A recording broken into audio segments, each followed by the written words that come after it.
Yo, what is going on, people? Welcome to Throwdown Your Questions, episode 497. I'm your host, Tony Polanco, and tonight I'm joined by Emilio Lopez. You feel a rush? I felt a rush somewhere. Carlos Romero. Yo. Brett Murdoch. What up? Richard Bailey Jr. What's up, everybody? And Brian Majoma. No more Olympics means no more memes. Yeah, the memes are over. Memes are over. But they'll always stay with us. All right, man. No Chris action. He is under the weather because when you're a parent, you always get sick. So that's how life be. When you're a parent, you get down with the sickness. You get down with the sickness. Oh, I can't even do that shit. Like, oh, man. Anyway, some interesting news happened, people. Crazy. We get into it. Thankfully, a certain person called Eurocar9 asked us a question about the breaking news. What do we think about Krafton Games taking over Tango Gameworks? All right, for you guys who may not know, Tango Gameworks, Microsoft shut them down a while back, developer of Hi-Fi Rush, Evil Within, right? And they were still working on updates or whatever for Hi-Fi Rush. And now, Krafton Games, they make, what is it, PUBG, right, Manny?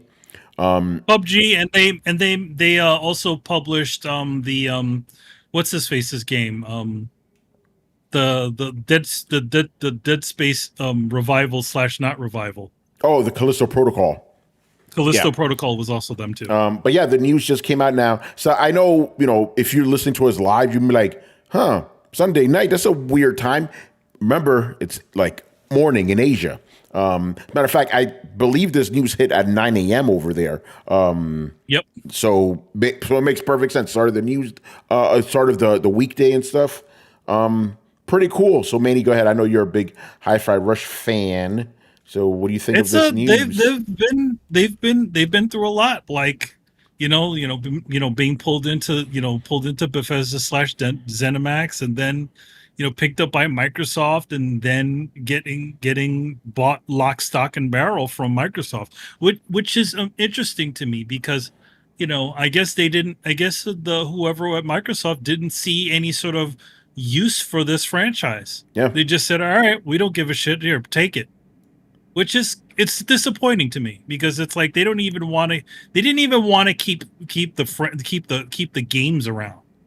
So they just sold everything. Yeah. It's better. I mean, to be honest, I'm glad it's better. It was better off that they were on their own anyway, or at least from there. And, I don't know too much about this company, but, they are a Korean studio, and Korea's the new hotness these days. Yeah. If a Stellar Blade is in, one of those things. So, and there's another game that's out right now that's doing pretty fucking well. Yeah, that's that multiplayer game, right? Yeah. The one with the girls in it. Yep. I can't remember the name of it. Yeah. But let me read this real quick. This is breaking news. This is from PC Gamer. 3 months after Microsoft announced its closure, Hi-Fi Rush studio Tango Gameworks has found a new home with PUBG publisher Krafton. In an announcement today, the South Korean publisher describes the move as, quote, the first significant investment in the Japanese market, end quote. According to Krafton's statement, the move won't impact the availability of Tango Gameworks' back catalog, which also includes The Evil Within and Ghostwire Tokyo. It also says it will collaborate with Xbox and ZeniMax, and here's a quote, to ensure a smooth transition and maintain continuity at Tango Gameworks, allowing the talented team to continue developing the Hi-Fi Rush IP and explore future projects. So that's good. They want to make sure it's like, okay, we're moving you guys over here, but keep doing your thing, Now, the question is, like, it still isn't fully clear if they only have Hi-Fi Rush and it's just Tango Gameworks, or if it's all of their games. Yeah, that's literally what this article says right here. And the guy's writing it in first person, which is something PC Gamer, by the way, just so you guys know, same parent company as where I work. Reading between the lines, I think that means Krafton either has no interest in making the further Evil Within or Ghostwire games, or else it hasn't purchased those IPs. I've reached out to Krafton for clarification and will update if I hear back. One thing seems pretty certain, though. Hi-Fi Rush is not dead. Okay, so I guess, we're going to find out. Hey, do you have to buy the other IPs? Like, what's happening here? But yeah, and again, they were like, no, we're going to keep this franchise going. And it makes sense because even though, yes, it obviously, quote unquote, didn't sell well, but it was everybody that played the game loved it. Very high critical praise. Keep it going, bro.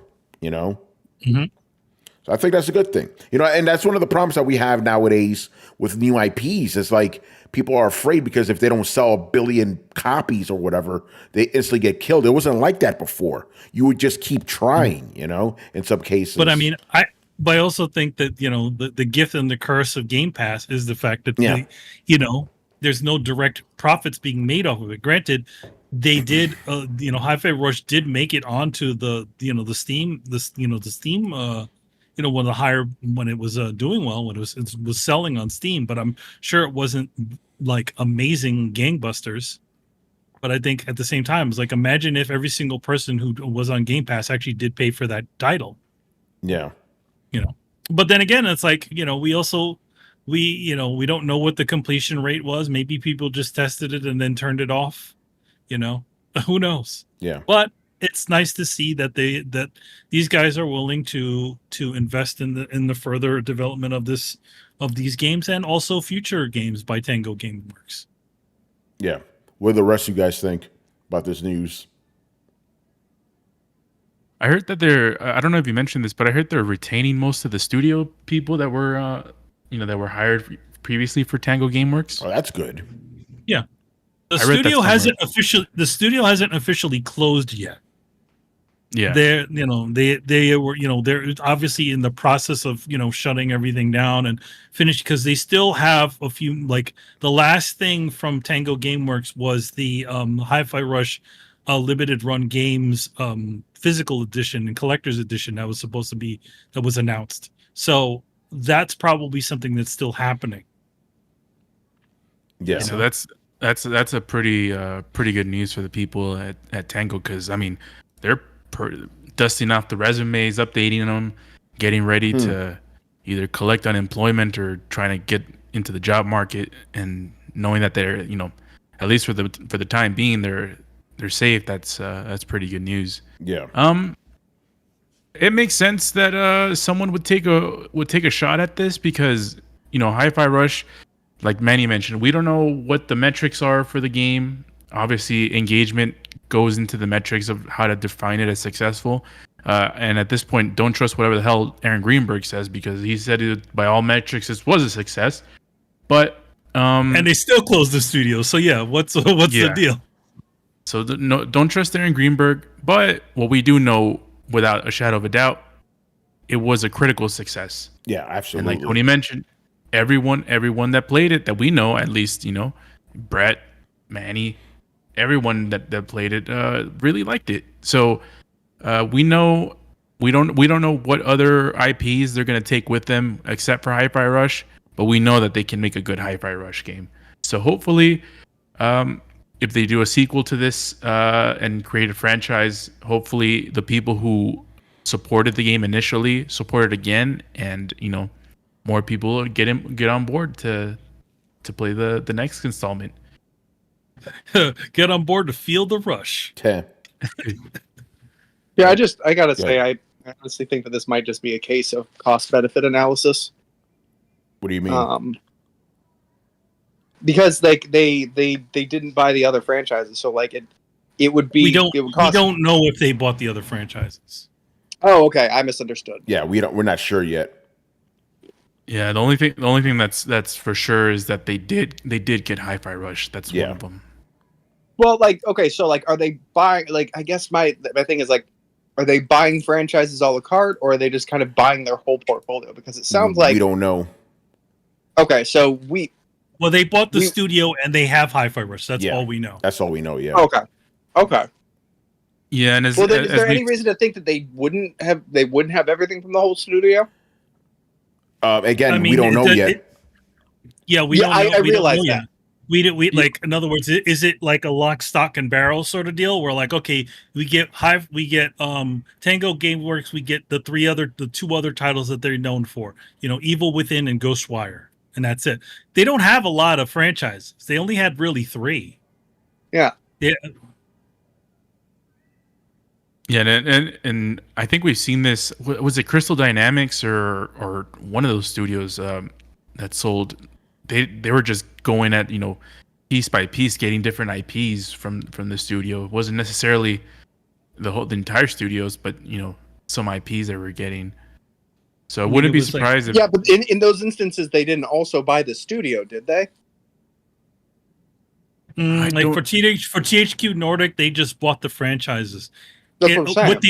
With the exception of the studio that did what's that? Not Just Cause. The Grand Theft Auto sort of one. Saints Row. Yeah, they bought the company that did Saints Row, and they had Saints Row. So it's interesting because it usually doesn't go that way. Like if you're either buying a studio or you're buying a franchise, you usually don't get them together.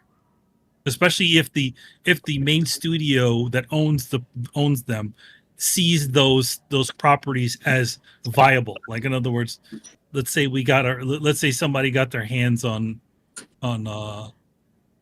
especially from like a big studio. Like I don't know of any other situation of just essentially buying a studio that was already an established studio that was some other studio and them getting all of the rights to all their games back. Well, it's like if a studio buys 343, it's not like you're not assuming that Halo comes with them. Yes. Like maybe Microsoft, like in that situation, maybe Microsoft sees it as beneficial to keep Halo and essentially relieve themselves of 343. Yeah, that could work. Interesting. All right. But yeah, I don't. But does Microsoft? The other question is, does Microsoft see something like a Ghostwire Tokyo and Evil Within as things that they want to keep? To be honest, I don't think so. I don't think so either. I think Otherwise they're just they would have gonna kept the studio. Yeah, I mean, it would be silly if they did, because who's gonna develop those games, and who's gonna if Ghostwire didn't do amazingly, it was sort of a middle A title. But I'm like, who would develop it in, I don't think they need it. It was not good. Like I was actually excited for Ghostwire Tokyo, and I played it. I'll be honest, it was kind of it left a lot to be desired. And it was middling. It was mediocre in just about every way. The best way I could describe it felt like an Ubisoft game. So it just, like, the enemy types were reused and rehashed. Like, it wasn't this kind of deep dive into kind of Shinto mythology that you thought it would be. There was like kind of a few different ideas, and some of them were well executed, but for the most part it felt pretty bare bones. It just didn't hit the mark. Kind of like that first person shooter sorcerer game came and went without anybody really noticing. And I did play it, and it wasn't. I played it, and it wasn't good enough for Game Pass. So one thing that I think a lot of people miss when they're having this discussion is they're like, yes, they had the Evil Within, which was a well-regarded but honestly not super successful series. Yeah. And then you had Hi-Fi Rush, their AA smaller game, which was doing gangbusters and amazingly well, but the AAA game that they had released recently did very poorly. Yeah. By the way, just quick correction: Hi-Fi Rush did not meet sales expectations according to Microsoft. Yeah. Okay. Well then, yeah. I mean, if you combine all three of those, I can see why they kind of, got rid of the studio. And I don't mean that to sound callous or heartless in any way. I'm speaking simply on results and metrics of, if their big AAA game didn't do well and their AA game didn't meet sales expectations, and they're just leaning on what the Evil Within, and some people really like that game. it's got a good name, but it doesn't have like a rabid fan base. You know what I mean? Like, so there's Actually, it does. It has a very rabid niche fan base, I would say. Oh, okay. I knew people said good things about it, but I didn't know there were like people clamoring for it. But yeah, maybe it's just a smaller, more passionate. Very small, passionate. Yeah. Yeah, You know what? Remnant's kind of the same way. I love that game. I'm not talking shit. I cannot clarify that enough. All I'm saying is your big title didn't do well. Your middle title didn't meet expectations, and the things down the pipeline weren't really staged for a large audience. So I think that's why they got the axe. Yeah, I would agree. I mean, if I were to, predict if they would all those IPs would go over, I would say yes, because I just feel like if they're gonna buy them, might as well just get everything, especially for franchises that haven't been doing well. So it seems like slim pickings at that point.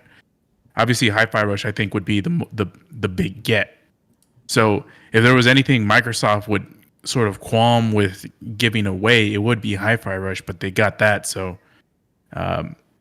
I wouldn't be surprised if the rest of the franchises go out there. And like Brad mentioned, they're not doing gangbusters like Yeah, it's not like these highly touted franchises. And if they can get a little bit of money off of it, why not, right?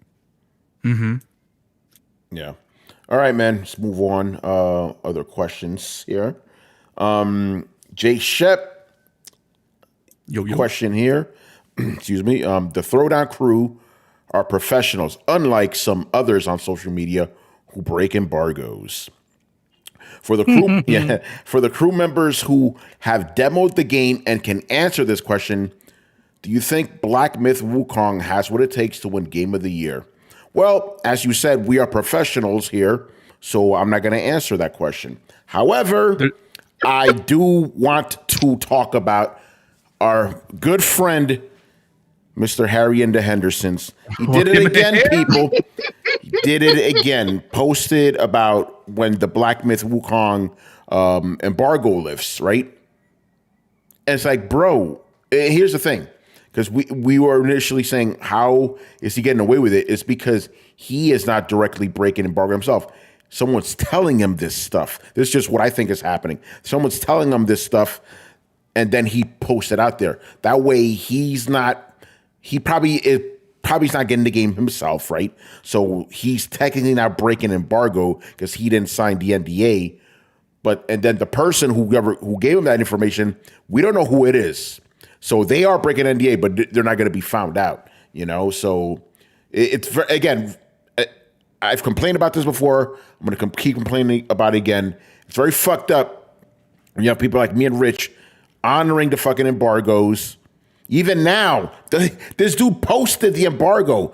I'm still not going to tell you when it is because I made that agreement, Yeah, it's fucked up. It's fucked up. That's also not that's also there have been people who have been slapped pretty damn hard for even posting stuff about things that they shouldn't know about.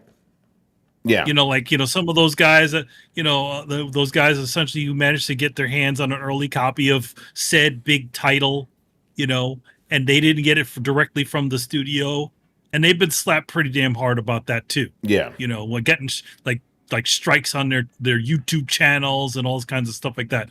He may not get any direct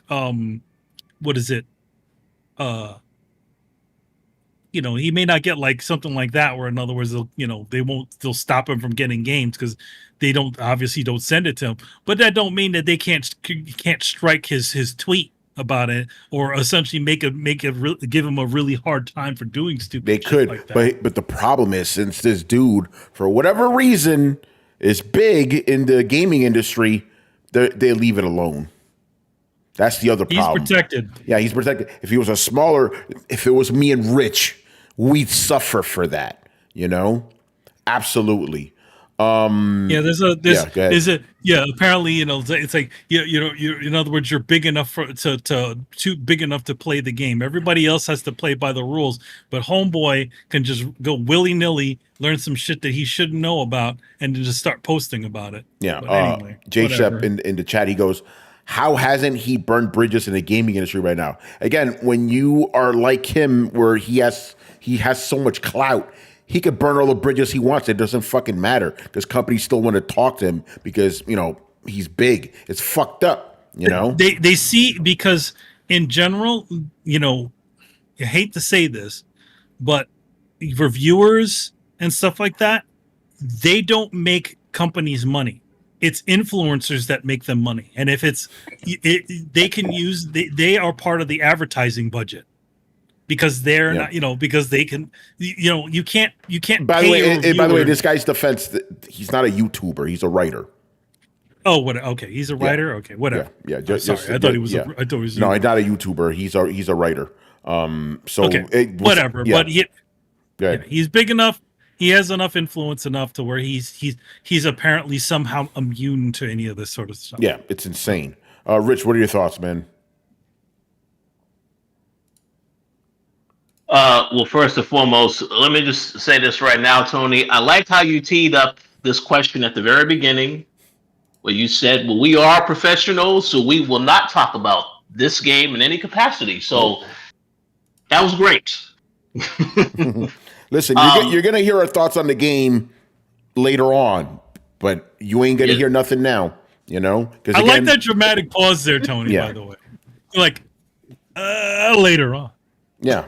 Well, think about it. This is one of the biggest games of the year. You think we're not going to talk about it? Of course we were. Yes. Well, no, but I mean, it's like people are probably chomping at the bit. Oh my God, Tony's going to talk about it. Tony's not going to. I'm not talking about shit, like you said. We're like Rich, right? We're professionals around here. I don't know what the fuck you're talking about, people. Exactly. What is this? What is this Wukong thing that you're talking about? I don't know. Anyway, you mean the book? Yeah, the Wukong. I've heard it. It's a type of Pilates. There actually is a game on PS4 right now called Wukong. Because Wukong's public domain. Anybody can make a Wukong pretty game. much. Anyway, Rich, go ahead, man. Well, yeah, but to go back to what was being said, I really don't like when people break embargoes. We see this every year, obviously. And of course, some of the people that we know in our circles, such as Danny and Paris, they also Gamer Tag Radio. They see this stuff as well, and they call it out as well. I just don't understand why people keep getting away with it. But I do anticipate and expect that there will be a lot more of this happening, because there are a lot of other games also coming out later this year that are, I guess, pretty anticipated. So it's going to continue because nobody's doing anything about it. So it is what it is. Yeah. It's funny you mentioned. Go ahead, Brett. Go ahead. I hate to be the cynic and the realist here, but the reason they keep talking to him is because he is a platform, and that makes them money, and they are driven by profit, not morality. Well, that's what I was going to say. Oh, I know. I just wanted to put it in the bare bones, like, cynical point. Like, it just makes them money. We care, people care, business don't care. Simple. It's insane, man. By the way, Rich, it's funny you brought up Danny and Paris, because because we're in a group chat together, and I was yelling about this with them earlier on. I sent the link and I said, dude legit pisses me off. He always does this shit. And Paris goes, LOL, yup. Because, we always talk about this dude specifically, Yeah.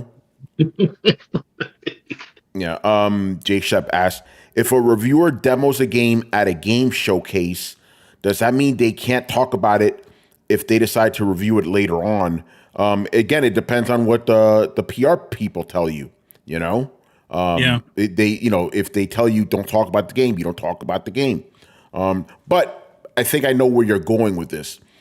If a reviewer plays a game at like Comic-Con where people behind you, regular people could play it, you could go ahead and play it.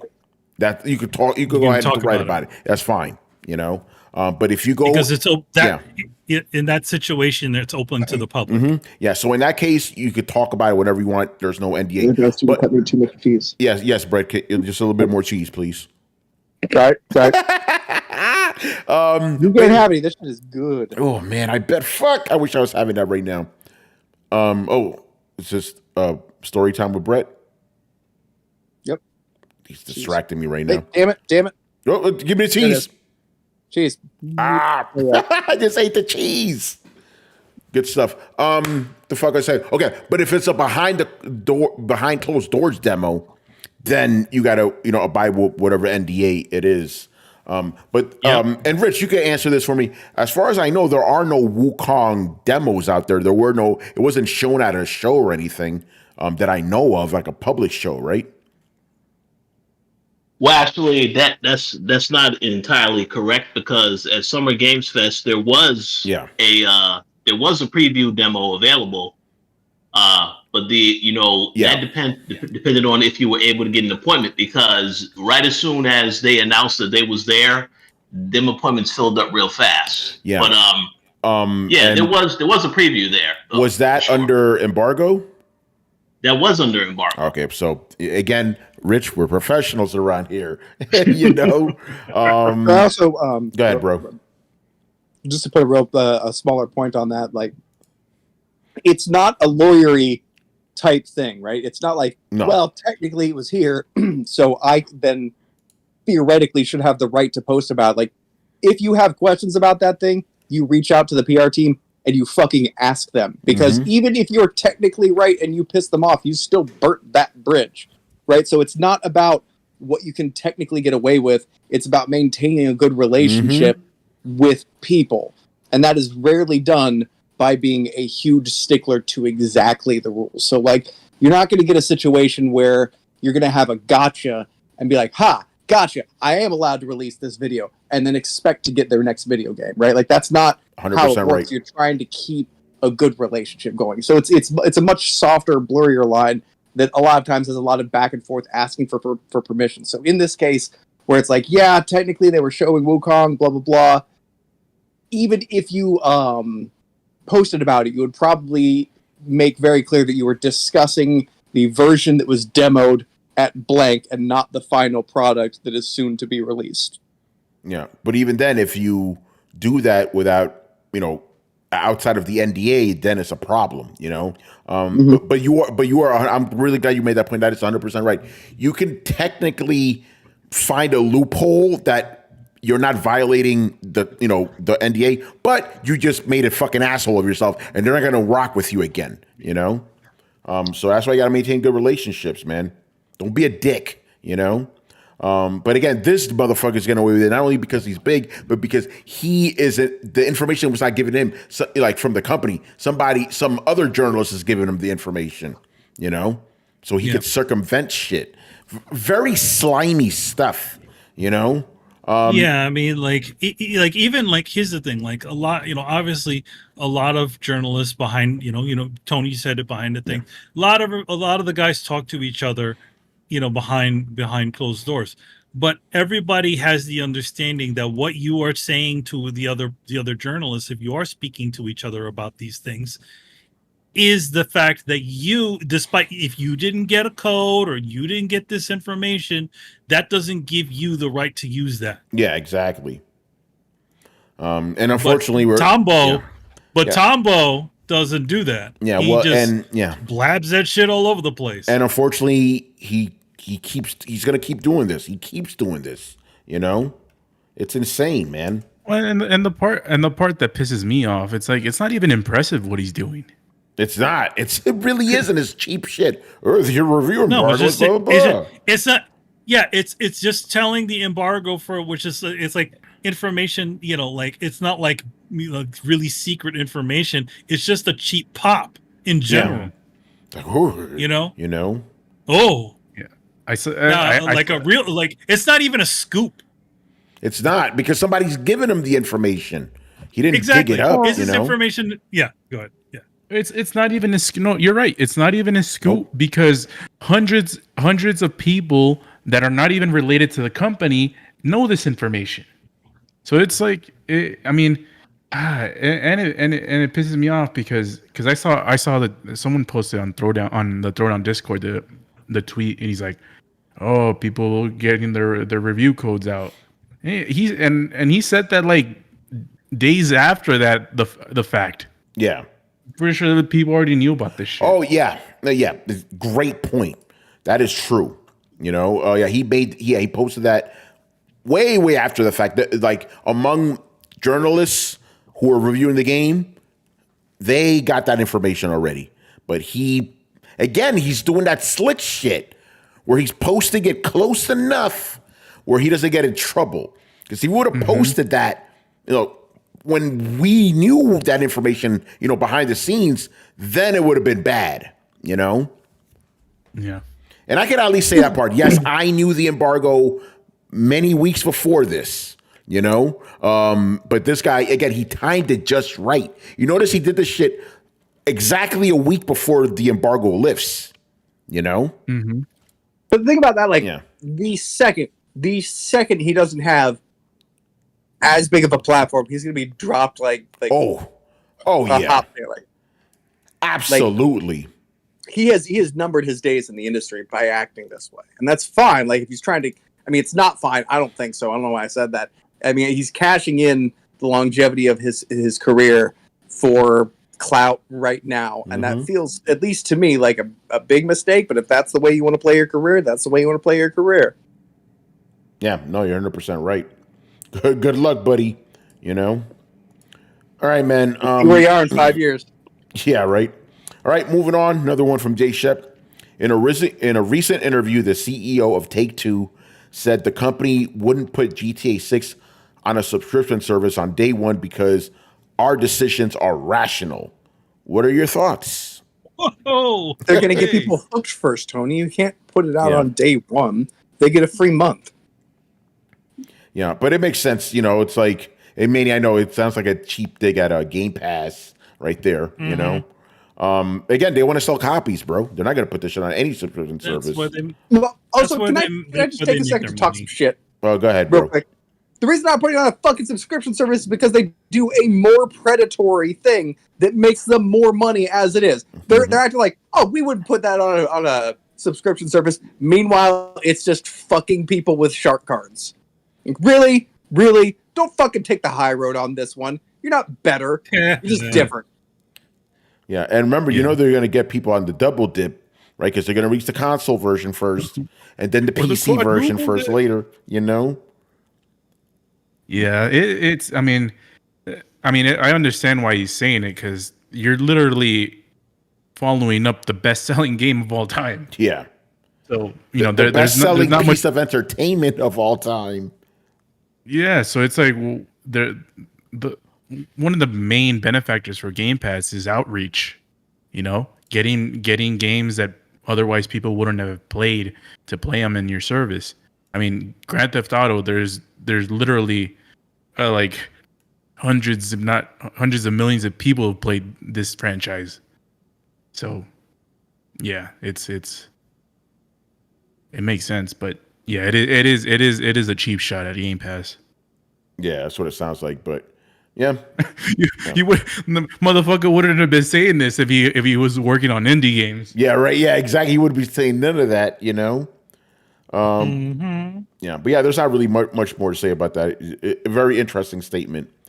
All right, here's another one from J Shep. It's just been reported that Geraldt will be a side character, not the lead character in The Witcher 4. How do you guys think this will be received by fans of the series? Probably as well as when they made Geraldt a side character in the fucking TV show. Not well, Who's the main character? His daughter. It probably will be, right? Yeah. They built up that character in the last game. I think that's safe to say that's who's going to be the star of the next game. Yeah. Can't wait for those conversations. Can I just ask? I thought this was known because I'm certain Yeah. this was the case when they announced like the next Witcher game was not going to be around Geralt. Mm-hmm.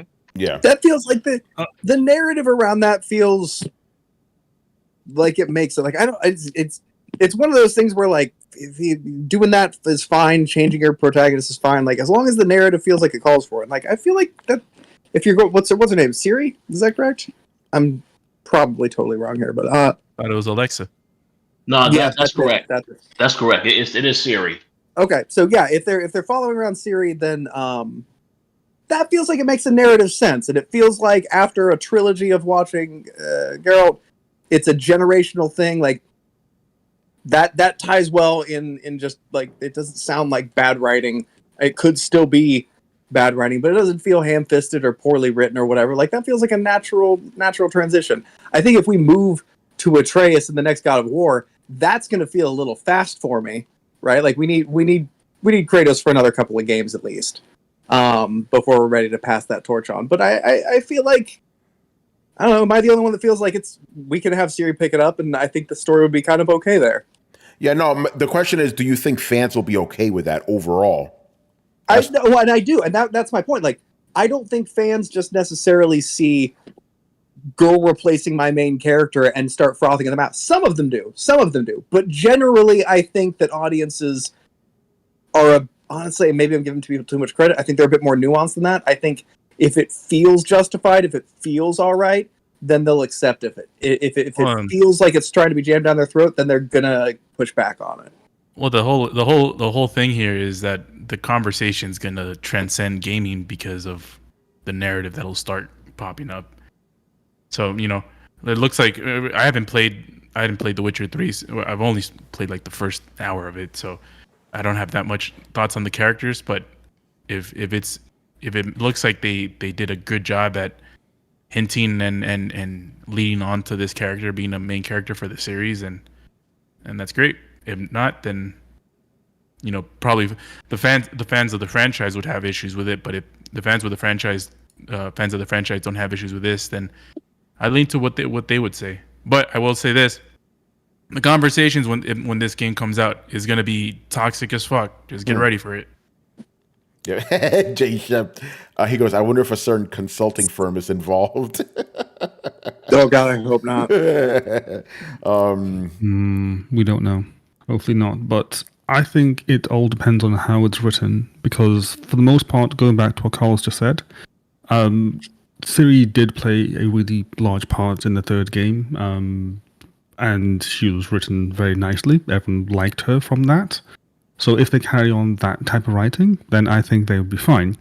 However, if they decide to go down the route of the Netflix TV show and try to adapt that Siri into the games, then I think that's when the problems would start. So it all depends on how they write it.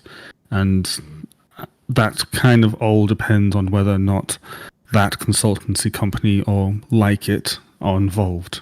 So it's kind of weirdly all hinges on that, in my opinion. Because again, the writing of the third game, she's written very well. She's a very likable character. She has stuff she does. She makes sense. She even gets like her own part in the game where it's just like, oh yeah, you play as her for like a few missions. And it's like, okay, that's fine. No one had an issue playing her in the third game at all, as far as I remember. So hence, as long as they keep up that style of writing from the third game, then I think they'll do well. But if they don't, then oh well. Yeah. All right. Let's move on here. A couple of sponsored questions from a gentleman called Romudeth. He is sponsoring more JShep questions. All right, here's the question. A quote-unquote insider on Twitter suggests that 2025 and 2026 will be great years for the PS5 based on some imaginary games that PS Studios has in development. I have zero confidence in this. What are your thoughts? I agree with you. I think don't listen to any insiders on Twitter or insiders, period. I don't know what do they have for 2025-26? Wolverine? Yeah, again, I don't think Wolverine's coming in 25. Yeah, I think they're saying they're unannounced games, aren't they? Maybe, I don't know. But again, do you honestly think the PS5's best days are ahead of it? I don't think so. Well, I don't Go think ahead, Rich. Go ahead, Rich. One comment to make is I'm surprised of Carlos's response, because one of his most anticipated games is coming next year, Death Stranding 2. So I guess yes. There you go. That's something. Yeah, I mean, and even if the titles were known, it's the gaming industry. We don't know when they're gonna come out. Yeah. So they could be announced next year. It's like, oh, next year in 2025. Oh, we're announcing Uncharted 5. We don't know when it's gonna come out. Yeah, I don't trust release dates anymore. You know. Yeah. So, I wouldn't take this insider statements to heart, because we saw, and remember, this is coming. We got a lot of heat. We got a lot of flack earlier this year, late last year, when we said Sony doesn't have anything for this year. Yeah. And I mean, for those that love Astro's Helldivers, Playroom. That's what they got. We got Astro, we got Concord, and Helldivers 2. And two of them are service games. So if you're into those, then I'm pretty sure you're eating good. Well, I don't know about Concord, but only Rich is eating good with Concord. You mean crap cord? We have to use the correct name. Yes, that's it. Yeah, so we'll see 2025, 2026. Yeah, I wouldn't be surprised Wolverine launches within those years, because Insomniac does deserve the benefit of the doubt when it comes to track records and release dates. Other than that, no freaking clue. I don't think anyone does. No. Not even these insiders. Again, we've been asking this question this entire year, and it's always crickets, Not even the fans, the hardcore guys. No. So we'll see. All right. Another question here. Did anyone on the panel see the limited edition Astrobot DualSense controller? If so, what are your thoughts? Yeah, it looks nice. It looks like an Astrobot. Yeah. It's nothing to it. I wasn't really that impressed by it. Yeah. Go ahead, Rich. I think the controller looks nice. My message to Sony: do not be like Xbox. Focus on games. I don't want to see all these controllers. Yeah. So, PlayStation is the least of the controller problem. Microsoft has more controller and exclusive consoles than they do actual fucking exclusive games. Yeah, and Rich, as long as going down this road. Oh, go ahead, Brian. Go ahead. Yeah. Well, if Sony keeps going down this road, then so will they. Yeah, that's true. Yeah, right. Yep. I was going to say, Rich, at least they didn't put an ass cheek on the back of this controller. They have more custom plates than exclusives. Yeah, they do. Shit, it's funny, man. I have a question. Does the touchpad? Why is it? Does the touchpad light up? Because on the video it showed like it lit up, but I don't know if it was just an effect or. Well, doesn't it light up around the edges? Like the I'm talking about like the eyes in the touchpad. Yeah, the eyes, because it's got the Astrobot's eyes on the touchpad. My guess is that if it does glow, it's probably transparent. Like that section of it is transparent so that it can you can see through it. But I've never seen any controller really do that, where they backlit the actual pad itself. Yeah. Because it looked like it in the video, so I was like, "Whoa, shit, this is new." I was like, I might dish out a couple. I don't know. It depends on how much it costs. Probably costs like $100 or some bullshit like that. But yeah. It looks all right. I mean, if you're into limited edition controllers and stuff like that, then this is good. But I mean, I would recommend more the Ass Cheeks 360. I mean, the Xbox controller from what's it called? Deadpool. Yeah. Would you say the controller is booty butt cheeks? His booty butt cheeks, literally. All right, man. Good stuff. All right. Now we got another one from Mr. Eurocar. Excuse me? Yeah. For those who are getting Warhammer 40K, which platform will you get it on?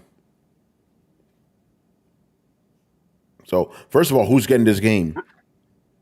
Brett. I don't know. I don't think Brett. I know Chris is. Yeah. Oh, yeah. Chris is getting it? Who's not getting the game?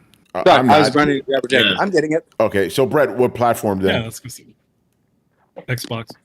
Probably Xbox, yeah. Yeah. There you go. Brian, PC, I'm guessing? Yes, I'm guessing Chris is getting on PlayStation. Yeah. Oh, What about I'll get it on Switch then. Oh yeah, but you're all splintered and spread all over the place. Yeah. Ain't nobody getting on Switch though. Let's go, man. Is it coming out on the Switch? No, it's not. I'm just fucking around. What's a Oh, Switch? I mean, Yeah, what is that? I was gonna ask, did you want something to warm your house? Because it probably will set itself on fire from a game like that. Oh shit. Yeah, I was just curious because I know, and Adam's getting it. I don't know where he's gonna get it, but Wait, hold on. You were curious, or was Eurocar you curious? no, I was curious on what Eurocar's implications. Ah, gotcha. Well, I can answer that question, Carlos. I believe that Adam and myself are going to get it on Xbox. Excuse me?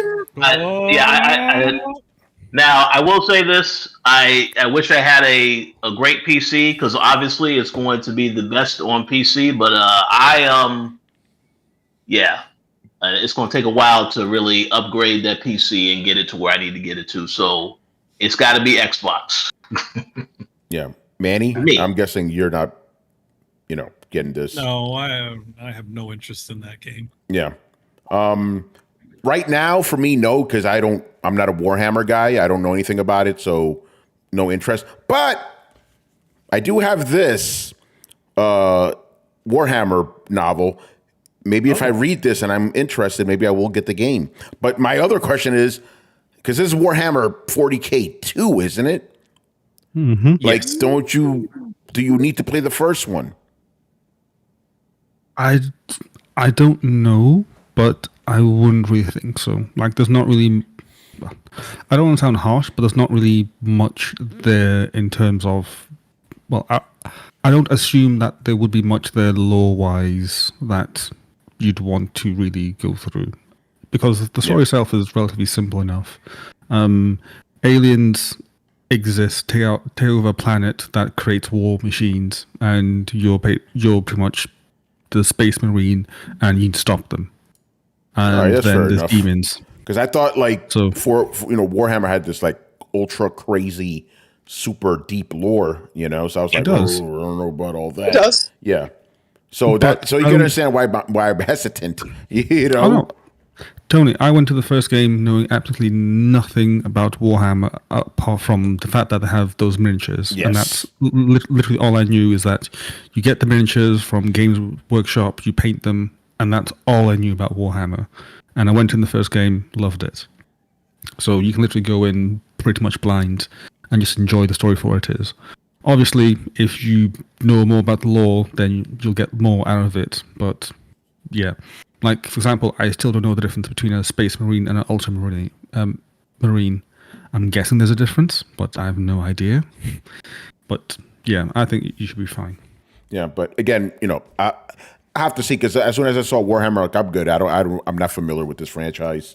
Like I said, you don't really have to be like, okay. So Yeah. I'm going to clarify something for you, but also for some other people out there who might be a little bit kind of hesitant, because yes, there's like a big backlog, but it's not like a bunch of other things. Like, Warhammer is it's basically a nihilistic kind of battle grunge universe, right? Like, nothing matters in this universe. All that you need to know is that there's a bunch of different species and they're all trying to kill each other.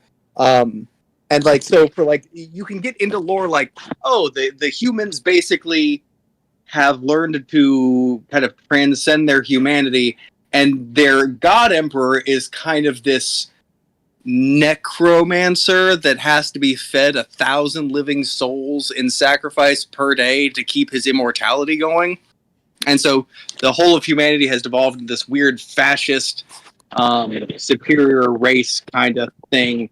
It's super weird, but then all of the other factions have their own equally deep lore. Some of them are like elves that turn into technomancy, and now they're all undead. My personal favorite are the orcs, which I think are like, in this universe, they're a kind of a spore that grows into a fully grown orc, so they can seed worlds as a bioweapon and murder them all. But my favorite bit is like the orcs are secretly the universe's most powerful psionics. So like when they build a spaceship, it is in no way a functioning spaceship. It's just that the collective ideology of everybody on board believing it's a spaceship allows it to function like a spaceship. Like the orc spacecrafts, they don't have any navigation. They just have a big red button that says go. Yeah. And their collective belief that in the same way, like the orcs believe that things that are painted red go faster. And so when they paint things red, they indeed do go faster. I fucking love, and like, I think that's the thing with everybody, is everybody kind of finds a faction that they just kind of fall in love with, and they, kind of find out the lore from that. But even a lot of people who play don't know a lot of the lore, especially the lore outside of like whatever race that they're trying to play. So all you really need to know is it's like that's like asking, what is the story behind Wacky Racers? There's a bunch of racers, they're wacky, and each one wants to win. The end. That's all you really need to know. So if you are a Space Marine or an Ultramarine, and you are put in front of literally anything else that is not a human, you murder it. Because everything in the universe that is not human wants to kill you. There are no friends, there are no treaties, it is an entirely horrible, grimdark universe. And I think to some people that's been at the draw, myself included. Like, I like that there's no happy sunshine answer here. I like that there's nothing, there's no good in the universe. Everything is just pure nihilistic grimdark. They're not trying to hide, like, they're not being like, everything's great. Like, no, it's just, it is what it is. Have fun being terrible. Nice. One of the things that I like that Brett kind of touched upon is, again, the orcs. So in the game, you fight orcs that are jet troopers. So usually you'd expect them to be like, okay, they have like a jetpack and all sorts, it's all science and sophisticated and whatnot. No, the orcs just tie themselves to an Acme rocket, and that's the jet trooper division. So yeah, it's wacky, but it's terrifying at the same time. And the rockets are painted red because, as Brett said, that's how they go. It's beautiful. Nice. All right. By the way, hey, what's up? The game apparently is crossplay. Excuse me? It says you can play Warhammer 40,000 Space Marines 2 crossplay on launch day. Creative director Oliver Hollis Lake said cross-platform play will be available on day 1. There we go. And it says Warhammer Space Marines launches on PC, PlayStation 5, Xbox Series X and S. That's so, good. Nice. That's pretty cool. So, just ignore Eurocar's question. All right, fair enough. It's not everything. Get it where you want. Doesn't matter. Tony, did you see the clip on YouTube where like there's like a guy and then like a xenomorph jumps out of nowhere and then he grabs it from out of midair, slams it to the floor and punches it to death? A xenomorph from Alien? Sorry, getting my universes mixed up. The alien thing jumps out. I don't know what it's called. Okay. It has a name. Yeah. Have you seen that clip? You must have seen that clip. Maybe. All I remember from that trailer was big, beefy dudes with machine guns. That's all I remember. Yes, that is the game. Yeah. It's like sticking the Gears of War people in the Aliens world. Yeah. And mixing some Doom. And apparently someone said in that video that it's also a mix of Baldur's Gate 3 somehow. Okay, how does that work? I don't know, but that's all the comments were, just confused people like, how is this Baldur's Gate 3? Anyway, you must have seen that clip. It was going around and okay, I will find it, I'll post it in the chat, and then you let me know. All right. Post it into Twitter so I can see it better, because I'm not going to be able to see it on Discord right now. All right, let's move on. Next question. From Jolly Yellow Nerd. He actually asked us this last week, but it was during the middle of the show, so I didn't see it. But he did say, hey, you can use it on the next show, which we are. It's common for service games to start off massively popular and then have a huge player drop off after a few months. Then we get a flood of X game is dying articles and posts. Do you think that X game is dying sentiment is coming from people who are not interested in playing anymore, but instead of just walking away, they have to try to kill the game to sort of justify walking away from it? it is as if they are too scared to just stop playing the game on their own and want the ego boost or whatever of predicting the death of the game. No, I don't think so, because most of the people saying that are journalists who haven't even played these games. The reason those articles exist is because it's quick, cheap hits. You know, this popular game isn't popular anymore. The people writing it have no vested interest in the game whatsoever. They're probably not even playing it. Here's some insider shit. Most game journalists don't play online games.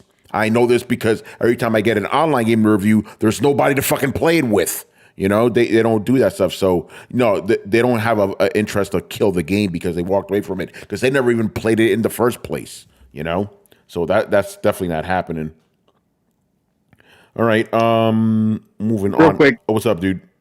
I just want to throw in there, like, unfortunately, I don't know why, I don't know how it came this way, but like, we live in a world that judges its metrics based off of interaction, and rage clicking on something is the same as not as like actually being interested. I mean, like, the weird thing that bothers me, and I don't know how we got here, and I kind of want to pose this to the group at some point, not necessarily, not just like, how did we get to a point where companies thought that you clicking on something because you thought it was the dumbest fucking thing that you've ever seen is equally good to you actually clicking on it and be like, that was really cool, I should do this more? Like how, where did this false equivalency came from? Because anybody who's actually, fucking lived on planet Earth knows it's not the same goddamn thing. But the internet and every goddamn algorithm seems to run off of, if you've gone near it because you hate it, you must love it, right? Like, I cannot stand this shit.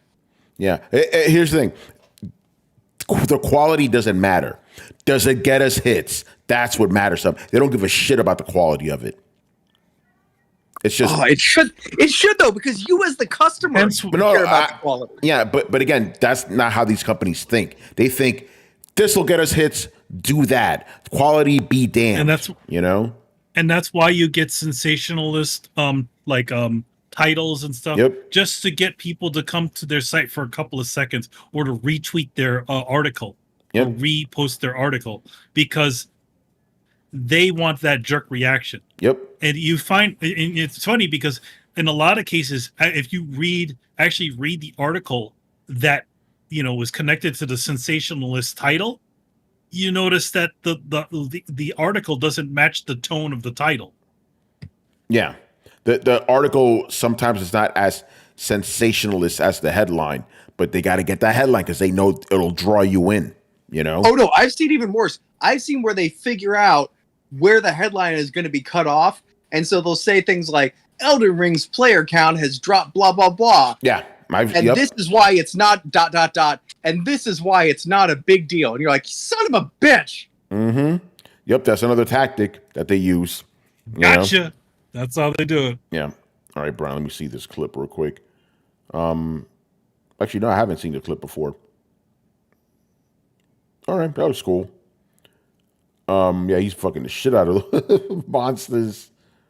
Cool stuff. All right, but yeah, Brett, it sucks, but it's the way it is, man. All right, moving on. GZDR.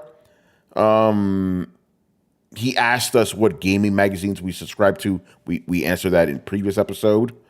This one's an interesting question. I didn't know this was a thing. What were some great demo discs that you received from GameStop pre-orders in the past? I don't recall ever having that happen with me. I've never got a game, and they always ran out of discs whenever there was one offered. The only time I ever really got them is when I used to have it wasn't even a subscription. You just had a mailing list for PlayStation Underground, and they'd send you a demo disc every so often.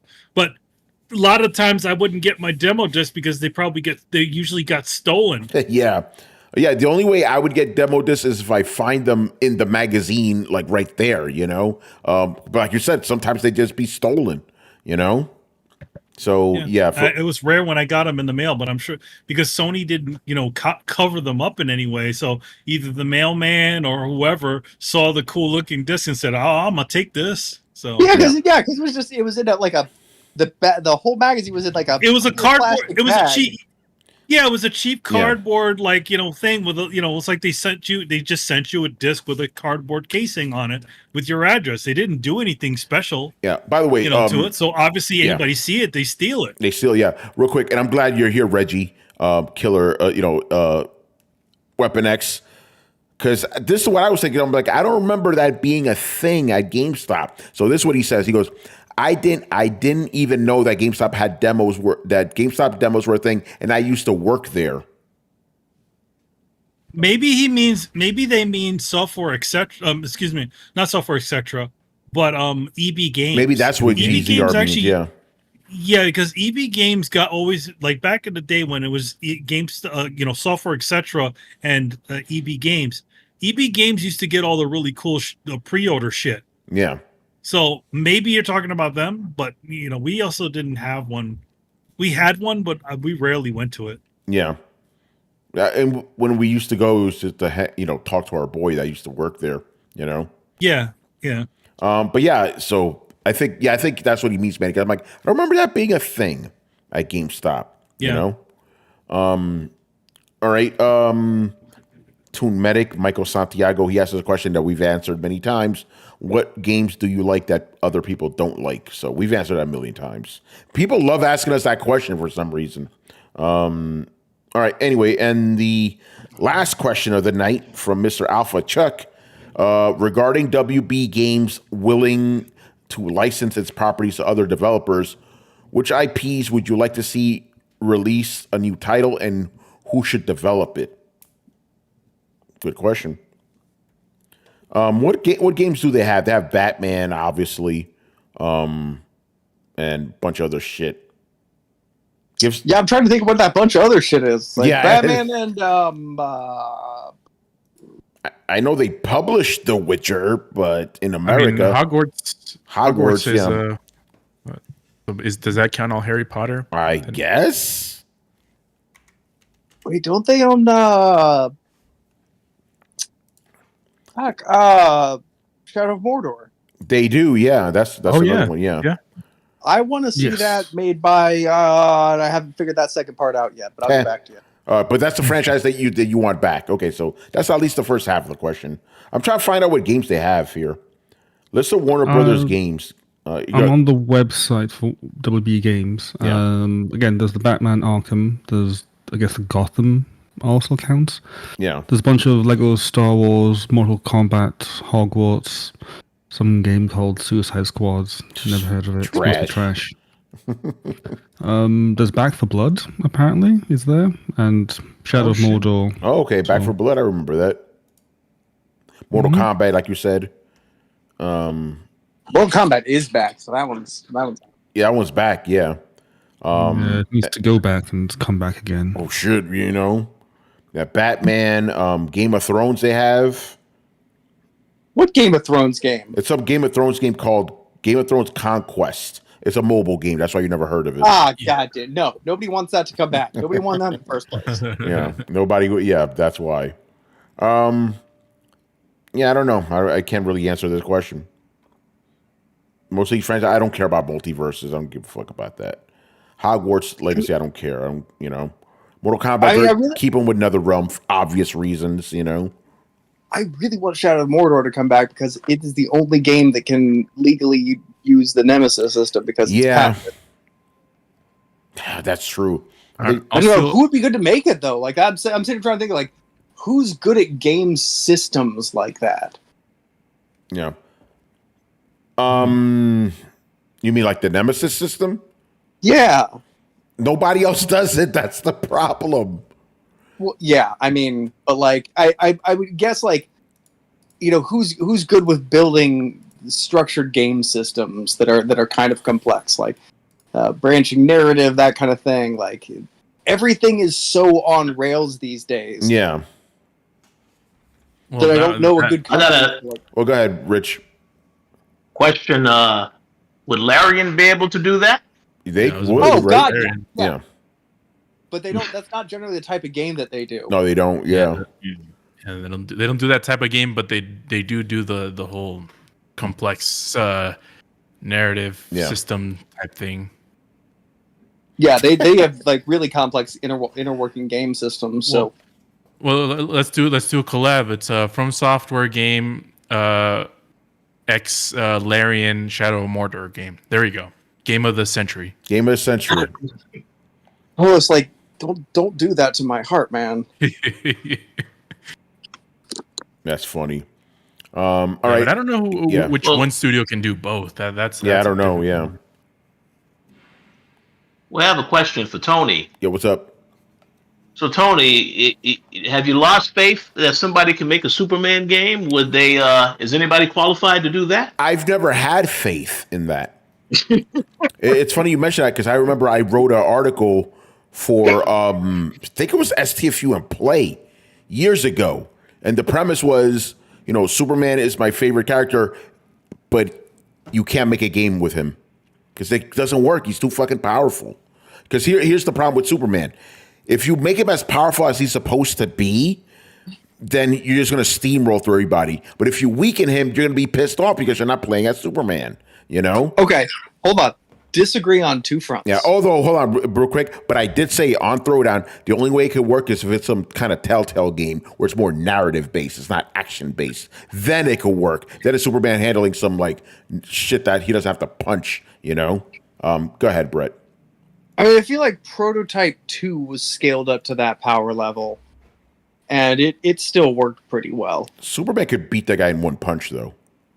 Yeah, I mean, you could do some game gimmicky thing, like you took him down a couple of power levels or whatnot. But that goes to my second point. You would have to scale Superman down, and then it would be deeply unsatisfying, No, you only have to scale him down a little bit. Like, Prototype 2 was ridiculously overpowered. Like, you were just mowing through tanks like they were made of cardboard the entire game. Yeah, and that game wasn't that good, though. No, it wasn't. But the other big thing I was thinking is, it's kind of like a Spider-Man game. Until you see it really work, it's hard to think that it's going to work. And DC Universe did the flying mechanic the right way. It's the only game I've ever played where I felt like the flying mechanic was deeply satisfying. Oh, yeah. The same way swinging in Spider-Man is just deeply satisfying. And that honestly made at least 50% of that game for me. Yeah, it was great. No other game has come close with that flying, man. I feel like the only way that they can do a Superman game is if the constant point of failure isn't death. Yeah. By the way, the Superman Returns game, their mechanic was Metropolis had a health bar. So you had to, because Superman, you can't kill Superman, but he had to defend the city and shit. So the city had a health bar. That kind of makes sense. Yeah. But that game didn't do very well, so Well, they'll do one of those buddy games where he's with Lois Lane the whole game, and you have to defend Lois. Oh, it's God, escort mission game. It's funny, man. By the way, J Shep threw a last question in here. He goes, "It's a non-gaming question, but I would argue it is a gaming question because it's still related to gaming." Who went to go see the Borderlands movie? What's up? I don't know what this the answer is nobody. The movie apparently made like $8 million from a budget of like $130 million or something. Nobody went to go see that shit. Dude, Go ahead. I genuinely, I'm sitting there like, what do we look like? Fuck, I can't think of anybody actually who saw this movie. Nobody did. Someone sent me a meme. Yo, I couldn't fucking stop laughing. Oh, man. no. It was Goku and Vegeta saying, "Let's fight in a place that's empty," and then they fight in a theater where we're showing Borderlands. Oh man, yeah, I think this movie is probably the biggest flop of the year. Oh yeah, it has no soul. Well, around it, which was, so what impact do you think this will have on the Borderlands franchise as a whole, and also on on game-based movies going forward? Here's the thing about Borderlands. Borderlands was already kind of gone, wasn't it? Weren't people not happy with 3? Yeah, it definitely 3 wasn't as big as 2 was. Yeah, in like terms of reception and sales. Yeah, like it was like this franchise was definitely not at its high point anymore. You know. Yeah, and it's not it's one of those things where most of the franchise video game franchise movies that do good are the ones that are zeitgeist, like Mario. And Mortal Kombat to an extent. So yeah, like it's Sonic. Sonic does really well because it's a zeitgeist game. It doesn't really compare with Borderlands, because Borderlands is it's a popular game, but it's not, and a decreasingly popular game, but it's not anywhere near to the level of notoriety as the other ones. I'm trying to think, there's another one that was pretty recent that did good. I forget what it was. Well, I mean, it's not a movie, but The Last of Us show, well received. Yeah. But The Last of Us popularity wise is way bigger than Borderlands. Oh yeah, absolutely. Yeah. So, Rich, did you love the Borderlands movie when you went to go see it? I have no plans of seeing it, but to answer Jay Chef's question, he and everybody else can see it because this movie is coming to digital August 30th. Wow. See, that's like only a couple of weeks. Wait, is that official? Yes, that is official. I knew it. I called that shit. I'm like, watch this movie come to digital before the end of the month. Trash, So Richie, just like saving it for your birthday so you can like just settle down, wrap up, play some Back for Blood. Yeah. Wow. Oh no, I'm going to send this as a birthday present for Carlos. I know. Hey, listen, this is a great, or maybe a Christmas present for Carlos. I think that's a great idea. That would be a first. Yeah, give him a digital copy. It's hilarious. It has to be embarrassing to do worse at the box office than Madam Web. Damn. Madame Web. I'm surprised they haven't. I don't know if there's been talks, but Deadpool video game would be pretty neat. Well, they had one, remember, for the PS4. Yeah, but I'm like more after post. Was it post Ryan Reynolds? Oh, this was before Ryan Reynolds, I believe, because Nolan North was the voice. Because of course Nolan North was the voice. Yeah, of course. Yeah, no, but Manny brought up the point. It's like Xbox could have re-released this fucking game, to tie in with the movie. Yep, they own the rights to it now. They could have, because it's obvious that every single thing that was attached to this thing seemed to be doing well. The popcorn buckets, all the toys are doing well. All that shit's doing good. The fucking NSYNC and Madonna videos are blowing up now. NSYNC and Madonna are getting resurgence in popularity with younger people. So come on, guys, wake the fuck up. Yeah, you got the rights to. Mm-hmm. You have the right. You now own the company that made a bunch of Marvel games. Look through the shit, contact fucking Marvel and be like, okay, we want to make these things available for the release of the thing. They did it for a fucking console, right? Yeah. They made themselves a stupid Xbox that has an ass on it. Great. That's wonderful. Why don't they just do that too? Yeah. Essentially extend it outward. You put it out for a decent price. That most Xbox 360 games and most Xbox One games still do work on the current console. Maybe the 360 game might need a little bit of looking into, but their backward compatibility thing seems to work fucking amazingly, where it upscales things and it friggin' runs them at like 1080, at a higher resolution. Yeah. So you could have did that with the previous generation Deadpool game, and then you could have put out the other one. And if they wanted, maybe because Microsoft is at that thing like, oh well, we don't want to leave any gamer behind on anything, and so maybe they could put it out on PlayStation 2. Mm-hmm. Yeah. On PlayStation, yeah. At least the Deadpool game, not the Wolverine game. Yeah. Barry, that was a PlayStation 3. Yeah. Wasn't that also on 360 though? It was on 360. That's what I was saying. It was a 360. Yep. You put out the 360 they Wolverine, X-Men Origins Wolverine game, and then you put out the Xbox One version of the Deadpool game. Yeah. Barry Burns goes, they should have called it Borderlands and the fantabulous emancipation of one tiny Tina. That's a nice deep cut there. Let me see. Reggie says they did have to wait too long for that. Borderlands is making a name for itself. Yeah, that's the other thing. I was watching this video, about why this movie bombed. Aside from people kind of getting sick of anything that looks like it might be perceived as girl boss. This is an interesting point the guy brought up. He says the Furiosa movie bombed, right? And to a regular person, this kind of looks like more of that, So they're like, we didn't go see that. We're not going to see this either, So I don't know if that's the case, but it sounds pretty interesting. Then you have kind of better products out there like Fallout. It's like, I'd rather watch that instead, both post-apocalyptic and stuff. But I thought that was an interesting point. I feel like in general, the Fallout, like from what I can see, and I don't know if Brett can attest to this, it seems like the Fallout show was very much more connected to the world. Like it seemed like it could be another story within the world of Fallout. Whereas it seems like this Borderlands movie is literally, the choice cuts of whatever was in a Borderlands of the game. With starring Jamie Lee Curtis and what's his face? Kevin Hart.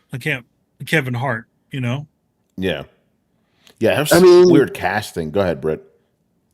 I think it's really what it is like the show seemed to pay reverence to the video game. It seemed to. I know some people are going deep cut, be like, oh, this retcon thing's like, it didn't really seem to, and it at least tried not to retcon. There was at least an obvious attempt to pay attention to the previous lore and work with that previous lore to make it seem kind of connected, like it could be part of the world. I think a big part of it too is like, and I know that it's like, yeah, oh, the writing's good, so that helps, but the writing being good did help the main like I saw the thing and I was immediately like, cool, so this looks like another, just by the casting it looked like another, like, cool, so it's gonna copy Star Wars. But then like, and it kind of did in a lot of ways, but like, so the main character in Fallout is kind of like Rey if Rey didn't suck, if Rey actually had to learn to do things, like if Rey started incompetent and kind of sucked, and like, so there's a genuine character arc there. Even the way that, like, in the beginning of this show, she's the way she says "okie dokie" kind of becomes her kind of not a catchphrase, but like you see her saying it throughout the series and meaning it, like the meaning kind of drifts to this. She starts very happy, and then it starts being this kind of disconnected, disillusioned kind of thing, and then ends with like her being resolved to doing what you have to do kind of thing. And so there was a lot of interesting character arc in there. There was a lot of growth. There was a lot of difference between the characters. Like, I didn't think that the ghoul was going to work, but the way that they did it actually worked. So I think a lot of people kind of looked at it with skepticism, and then they go in and they're like, oh, this is actually done well. And I know that sounds stupid and pedantic and overly simple to be like, oh, characters who are written well are more well received than characters who aren't. But apparently, I think Hollywood, at least some people there, need to be fucking told this lesson. Right, shit.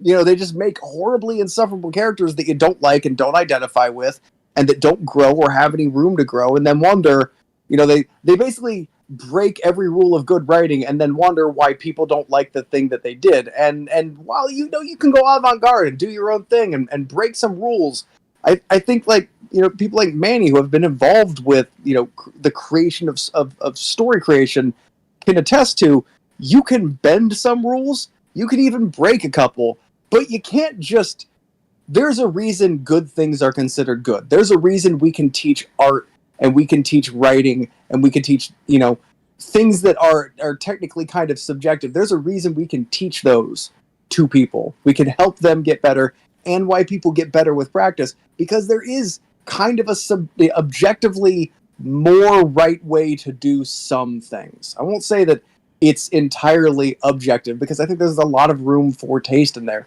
But a well-crafted character arc is going to be more well-received than a non-character arc of a Mary Sue. And that's just the way it is. That's the way of reality. And that has nothing to do with subjective taste. that just has to do with like, all right, you need to meet certain qualifications.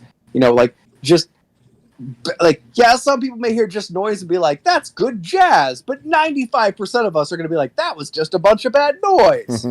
So, and ultimately what we're going for here is for wide range art is not experimental art, is to have your art accepted and understood by a large audience. And while you don't want to make major concessions for that, it needs to be at least enough that you're not choking the soul out of it. And that's exactly what Borderlands is. It's choking the soul out of it for every last fucking dollar while paying no regard to the quality that you're actually putting out, which is honestly, it's just insulting to fans. I'm not even a Borderland fan, but like that kind of thing is insulting to fans, and it breeds vitriol. And that kind of vitriol breeds people to go out and evangelize your counterpoint, where they want to get on the internet and talk about what a god-awful abortion this is. And then guess what? Other people aren't going to see it, and you've lost a bunch of money because you didn't care about the quality of your end product. And so I think it's just as simple as that.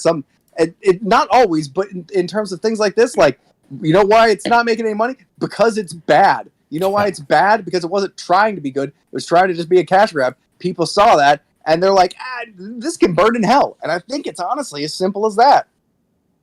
I wonder when companies are going to realize that just because you have a name on it doesn't automatically mean the fans of that thing will go see it. When are you guys going to realize that's not the case? The product still needs to be good, I can tell you when they realize that it is not the thing directly preceding the previous thing that you need to look like. If we're making Cat Wars 1, right? And people fucking love Cat Wars 1, and you come out with Cat Wars 2, and it is a shitty shitty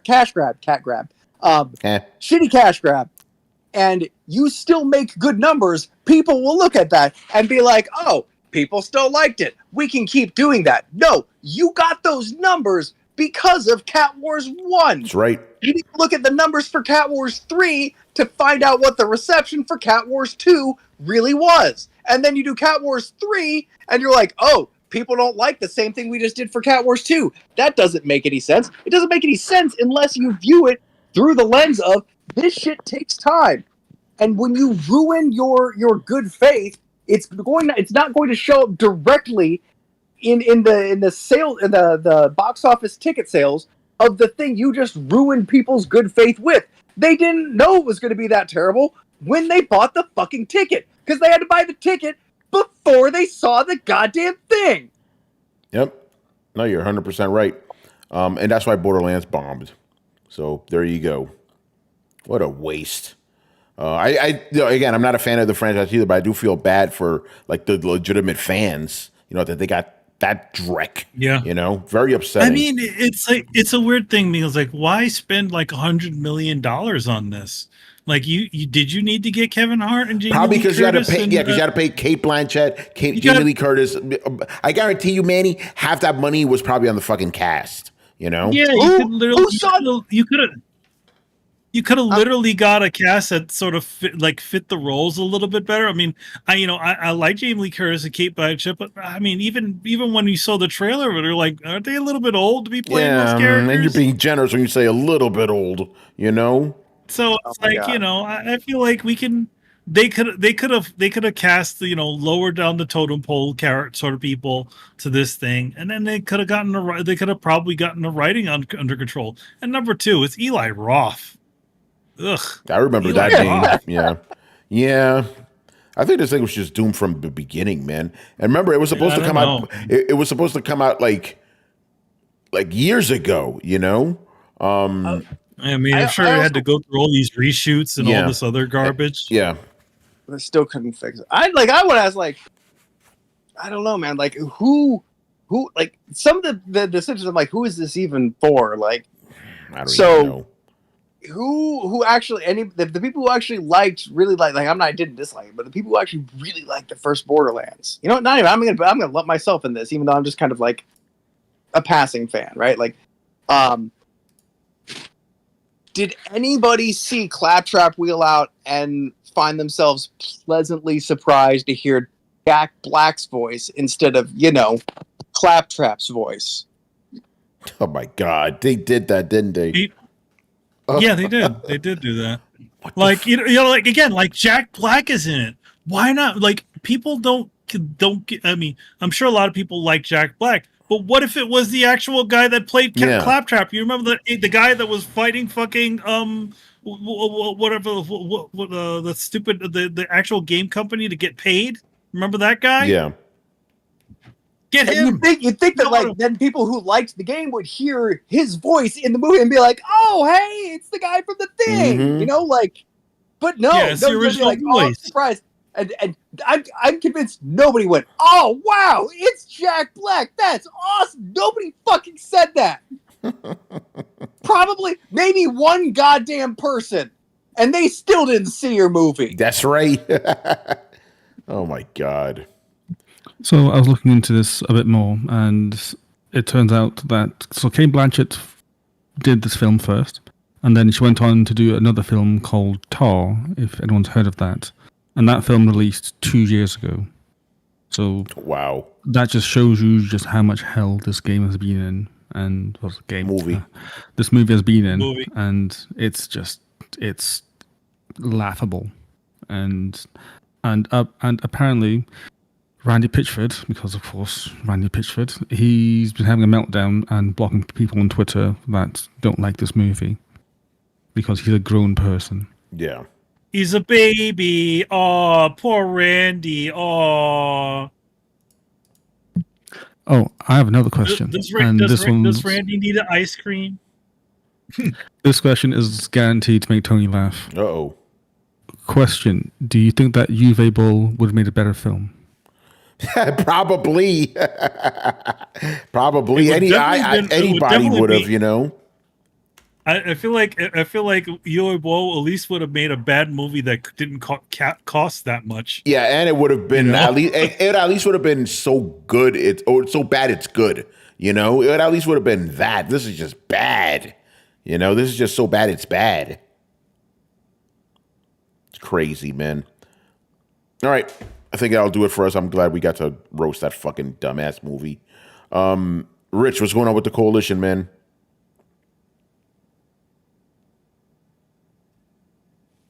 Oh yeah, so as I mentioned on the last show, it's going to be a very busy month this month. There'll be plenty of things that'll be covered on the website. I actually posted a review for Kena Bridge of Spirits on Xbox. Yes, if you haven't played this game yet, even though it has been on PlayStation and PC since 2021, you should definitely check it out. The game is a lot of fun. And yeah, there's going to be more reviews and previews getting posted up in the next couple of weeks. You know, we got Gamescom and then we got PAX West 2 weeks apart from each other. So stay tuned. Plenty of things coming down the pike. Yeah, busy times, man. Busy times. All right, people, you already know we are done here. So make sure you follow Throwdown on Twitch and Twitter. Join the Discord where the conversations and the rumors are always popping. You can also find us on any podcast app on the planet. Throwdown Show, that's towards Throwdown Show, throwdownshow.com, so listen to past episodes. And if you have been watching us on the YouTubes and like the video, make sure you hit like, subscribe, and hit the bell to be notified of when we go live, baby. Links to everything down below. Once again, I was your host, Tony Polanco, and tonight I was joined by Emilio Lopez. See you next time. Carlos Romero.